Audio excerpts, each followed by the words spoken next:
OK. Alors, capsule numéro 3. Donc, qu'est-ce qu'on peut faire avec tout ça, avec cette théorie-là? Donc, dans votre volume, à la page 189-190, vous avez là un petit résumé de ce que j'ai expliqué dans la capsule numéro 2. Donc, on va le voir à la page 191. L'exercice numéro 2. Donc, une première chose que vous allez avoir à faire, c'est d'être capable de déterminer si des triangles sont semblables ou non, puis par quelle propriété. Donc, ici, on demande d'identifier les paires de triangles semblables, d'indiquer le cas de similitude qui permet d'affirmer qu'ils sont semblables. Donc, il y a plusieurs triangles.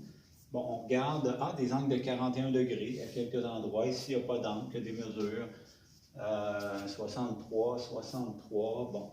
Donc, il y a déjà des triangles avec des angles qui se ressemblent. Bon, prenons les deux premiers, l'1 et le 2. Bon, on est capable de voir qu'il y a au moins un angle qui est le même, 41 degrés. Donc, ça nous fera une paire d'angles qui est isométrique.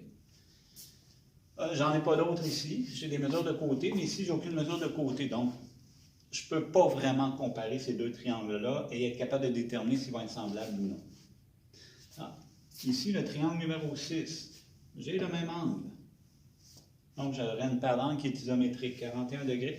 Et j'ai les deux côtés qui forment mon angle. Alors, je vais identifier mes côtés qui sont homologues. Donc, j'ai un plus petit et un plus grand côté qui forment l'angle de 41 degrés. Donc, je vais mettre en rouge le plus petit des deux. Même chose ici, je vais mettre en rouge le plus petit des deux. Donc, je viens de joindre mes deux côtés, de déterminer quels sont mes deux côtés qui sont homologues, qui forment l'angle de 41 degrés. Donc, nécessairement, l'autre, qui est plus long, bien, je dois l'associer avec lui. Le troisième côté, celui qui est opposé à l'angle de 41 degrés, irait avec celui-là, mais comme on n'a pas les mesures, bon, on n'en parlera pas.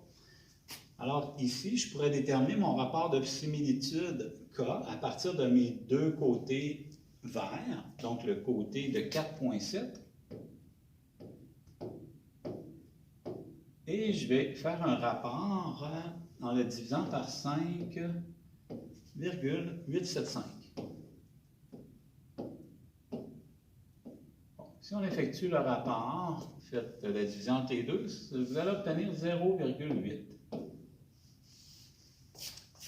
Maintenant, si on va déterminer le rapport avec les deux côtés rouges, là ici, bon, je vais vous faire remarquer que mon rapport, je l'ai bâti en prenant le plus petit triangle sur le plus grand. Donc, avec mes côtés rouges, je devrais y aller dans le même ordre. Donc, j'ai 3,6, je vais y aller ici, 3,6 que je vais mettre en rapport avec 4,5. Donc, si on effectue la division entre les deux, on obtient 0,8 également. Donc, on obtient le même rapport K. Alors ici, on va pouvoir dire qu'on a nos deux C. Alors, les deux triangles qui sont ici, donc le triangle numéro 2 est semblable au triangle numéro 6 par la propriété CAC. Donc, j'ai deux paires de côtés homologues qui sont proportionnels et ces deux paires de côtés-là forment une paire d'angles qui est isométrique. Donc, ça, c'est une première chose que vous allez devoir faire.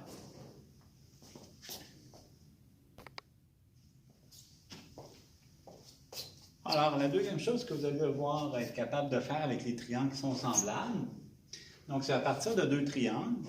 Si on vous dit que le triangle RST est semblable au triangle FGH,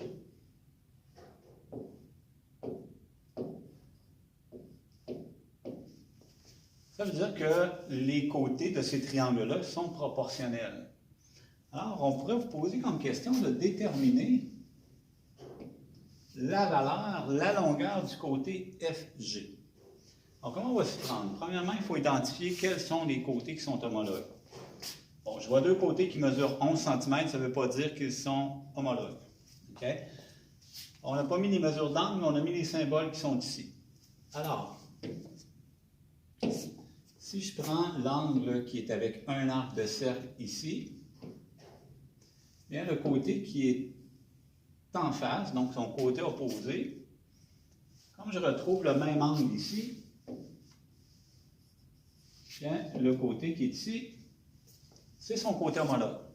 Donc, le 11 cm de ce triangle-là ne va pas avec le 11 cm de mon autre triangle. Bien en bleu. Donc, ici, j'ai un double arc. Là aussi. Donc, ici, on parle du même angle, ce qui veut dire que le côté qui lui est opposé ici, qui mesure 5, avec cet angle-là, est homologue au côté que l'on cherche. Donc, la mesure est X. Et obligatoirement, bien, le troisième côté qui reste, celui-ci, est homologue à celui-là.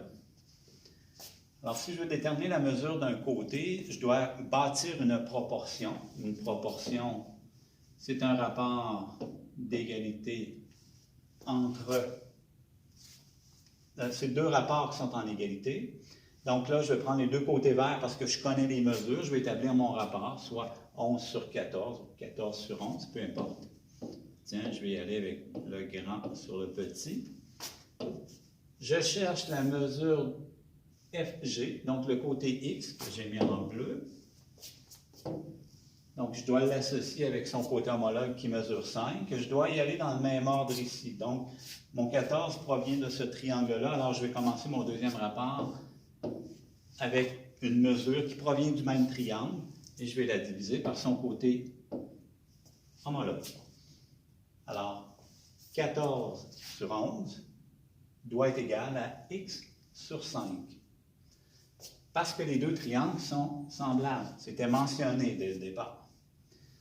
Alors, on y va, on résout cette petite équation. Donc, en faisant 11 fois x, on aura 11x égale à 5 fois 14, qui fait 70. Donc, j'ai 11x égale à 70.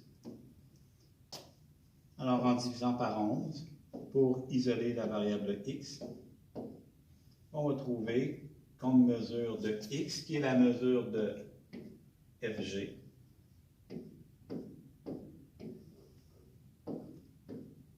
Bien, 70 divisé par 11, ce qui fait 6,36. Donc, c'est une valeur que je vais arrondir, donc j'approxime à 6,36 cm. Donc, ça, c'est une des trois choses que vous allez devoir être capable de faire dans ce module. Donc, voici un exemple de problème où vous devrez déterminer la mesure d'un côté qui va être un peu plus complexe que notre premier exemple de tantôt. Donc ici, je ne sais pas si vous voyez là-dedans, mais il y a effectivement deux triangles, le triangle ADB, le triangle AEC. Contrairement à tantôt, il n'est pas mentionné que les triangles sont semblables. Donc, vous aurez comme première étape à démontrer que les triangles sont semblables, parce qu'ils doivent l'être pour qu'on puisse utiliser les proportions dans le but de déterminer une mesure. Donc, première étape, ici, vous aurez, j'allais voir si je suis capable de déterminer une des trois propriétés qui me permettent de dire que les triangles sont semblables. Donc ici, j'ai utilisé le même symbole. Ça veut dire que la mesure de l'angle ABD, bien, elle est isométrique à la mesure de l'angle AEC. On va faire un premier A. Ici, en haut, où l'angle A, bien, cet angle-là appartient aux deux triangles. Donc, l'angle DAB bien, est nécessairement isométrique à l'angle EAC. Donc, ça me fait une deuxième paire d'angles qui est isométrique, parce que c'est un angle commun aux deux triangles. Alors, bien, mon triangle ABD, il est semblable au triangle ACE. Donc ça, ce serait une première étape que je devrais faire si ce n'est pas mentionné que mes triangles sont semblables. Là, je peux passer à l'étape 2. Donc, aller trouver mes côtés qui sont homologues pour faire ma proportion et pouvoir déterminer la mesure du côté X, donc le côté AB. Quand les triangles sont imbriqués un dans l'autre comme ça, je vous suggère fortement de les redessiner, mais séparément. Donc, prenons le petit, le triangle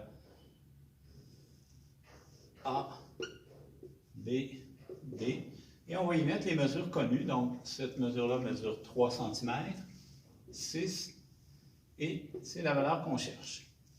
Bien important, l'angle ici, on va l'identifier. Je vais dessiner le grand triangle, le triangle AEC. Bon, je vous suggère de le mettre dans la même position, donc A en haut, E à gauche, C à droite. Ici, l'angle E, je vais l'identifier, c'est le même que lui. Ici, on a 3 plus 3 pour la mesure de AE, ce qui fait 6 cm. On a 8 à la base. Le côté ici, mais on ne le connaît pas. Là, ce qu'on va aller faire, c'est qu'on va aller identifier les côtés qui sont des côtés homologues. Donc, on a l'angle B qui est identifié ici, qui correspond à l'angle E. Donc, le côté opposé ici en face, donc le côté AC, bien, je dois le jumeler avec le côté AD, parce qu'ils sont opposés à un même angle. Maintenant, l'angle A, on le retrouve dans les deux triangles, donc c'est le même angle. Alors, le côté qui est opposé, donc le côté DB, bien, va nécessairement avec le côté EC. Alors là, bien, on peut déduire que le troisième côté, je vais le mettre en vert, le côté AB, est homologue au côté AE. Donc, les deux triangles sont retournés un par rapport à l'autre parce que l'angle identique, il y en a un qui est à droite, l'autre est à gauche. Et l'angle au sommet étant le même, donc le côté à la base ici, le 6 et le 8 vont ensemble. Le X qui est à droite va avec le 6 qui est à gauche. Et le 3 qui est à gauche va avec le AC qui est à droite. Alors, comment je vais établir ma proportion pour déterminer la valeur de X? Bien, je dois nécessairement prendre mes deux côtés verts, donc le X et le 6. Donc, je cherche X, je vais le mettre sur 6. Et je vais y aller avec deux rapports, avec deux mesures qui sont connues pour le même côté homologue, donc le côté DB qui vaut 6 et le côté EC qui vaut 8. Donc ici, bon, je ne peux pas le mettre dans n'importe quel ordre, hein. Mon X est sur le petit triangle, sur le grand, donc je vais y aller dans le même ordre. Le 6 ici, sur 8, qui fait mon rapport K. Alors j'ai qu'à résoudre cette proportion-là pour déterminer la valeur de X. Alors quand les triangles sont dessinés séparément, qu'on aura réussi à identifier les côtés homologues, ça reste très facile par la suite de déterminer nos rapports, de déterminer notre proportion pour pouvoir trouver la valeur manquante. Donc, 8 fois x, donc 8x, sera égal à 6 fois 6, qui fait 36. Donc, 8x égale à 36 en divisant par 8. X vaut donc 4,5 cm. Donc, la mesure que l'on cherchait, la mesure de AB, est égal à 4,5 cm. Donc, un problème beaucoup plus complexe que celui qu'on avait tantôt.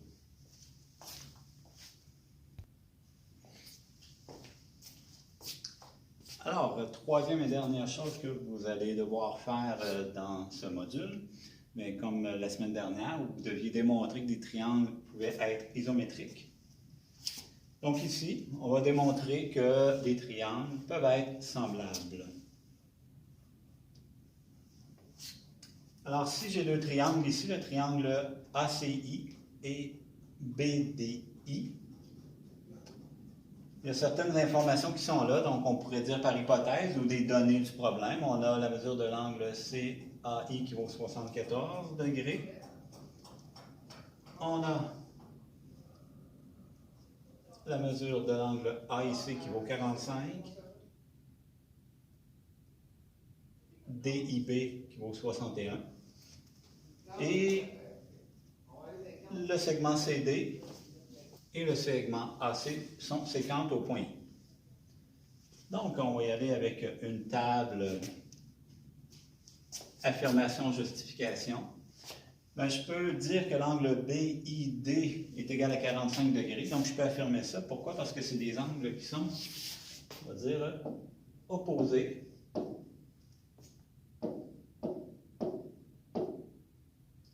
Par le sommet. Donc, comme l'angle CIA vaut 45, mais l'angle BID vaut 45, alors je peux dire que l'angle BID est isométrique à l'angle AIC parce que c'est des données du problème.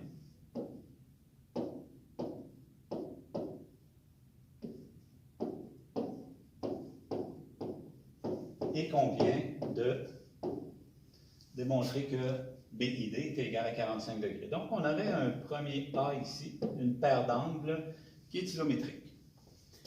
L'angle ACI, j'affirme qu'il vaut 61 degrés. Pourquoi? Parce que c'est le troisième angle d'un triangle dont les deux autres mesures sont connues. Donc, les angles d'un triangle sont supplémentaires entre eux. Alors, cette mesure-là, elle est égale. Donc, l'angle ACI est égal à 180 moins 74 moins 45, ce qui donne bien 61 degrés. Maintenant, je peux dire que l'angle ACI qui est ici est isométrique à l'angle DBI qui est ici, qui est donné. Encore là, c'est des données du problème. Donc, c'est ici, ce qui me fait mon deuxième A, une deuxième paire d'angles isométriques. Alors là, je peux affirmer que le triangle ACI, il est semblable au triangle BDI. Ma justification, mais c'est par la condition minimale. Donc, par la condition A. Alors voilà, j'ai démontré en 4 étapes que mes deux triangles étaient bel et bien semblables. Alors, je vous souhaite une belle semaine de travail. Jeudi en après-midi, il y aura un Zoom pour répondre à vos questions. S'il y a quelque chose, n'hésitez pas à m'envoyer un message ou me téléphoner. Alors, bon travail, bonne semaine.